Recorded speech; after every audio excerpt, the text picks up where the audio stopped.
Assalamualaikum warahmatullahi wabarakatuh. Saya Farhan Aditya. Di sini saya akan mempresentasikan tentang loss function pada framework Rust. Nah, yang pertama itu apa itu pengertian loss function? Loss function adalah fungsi yang digunakan untuk mengukur error atau kesalahan model saat proses training. Jika hasil prediksi model jauh dari data asli, nilai loss besar. Jika prediksi mendekati jawaban sebenarnya, nilai loss kecil.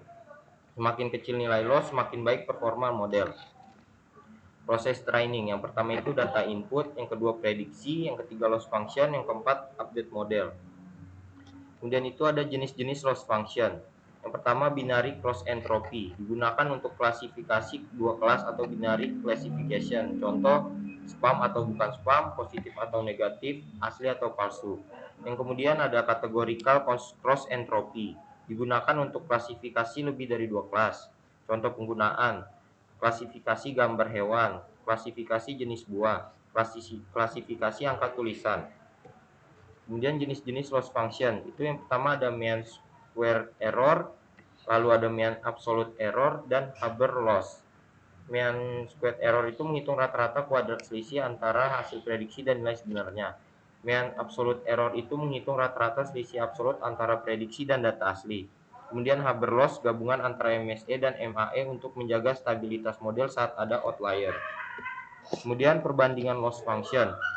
Loss function itu yang pertama itu binary cross entropy, digunakan untuk klasifikasi dua kelas. Kelebihannya cocok untuk data binary.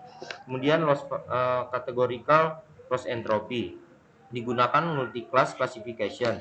Kelebihannya akurat untuk banyak kelas. Kemudian mean squared error, digunakan untuk regresi. Kelebihannya mudah digunakan. Kemudian mean absolute error, digunakan untuk regresi, stabil terhadap outlier. Kemudian Haber loss, digunakan untuk regresi gabungan MSE dan MAE. Ini adalah kurva loss saat training. Awal training nilai loss masih besar karena model belum memahami pola data. Kemudian proses belajar. Setiap epoch model memperbarui parameter untuk mengurangi error. Kemudian konvergensi, nilai loss mengecil dan stabil, model sudah belajar dengan baik. Kelebihan keras loss.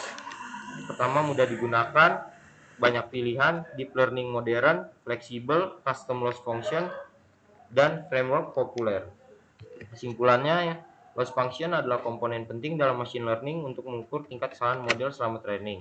Keras menyediakan berbagai jenis loss function, binary cross entropy, categorical cross entropy, MSE, MAE, dan Haber loss.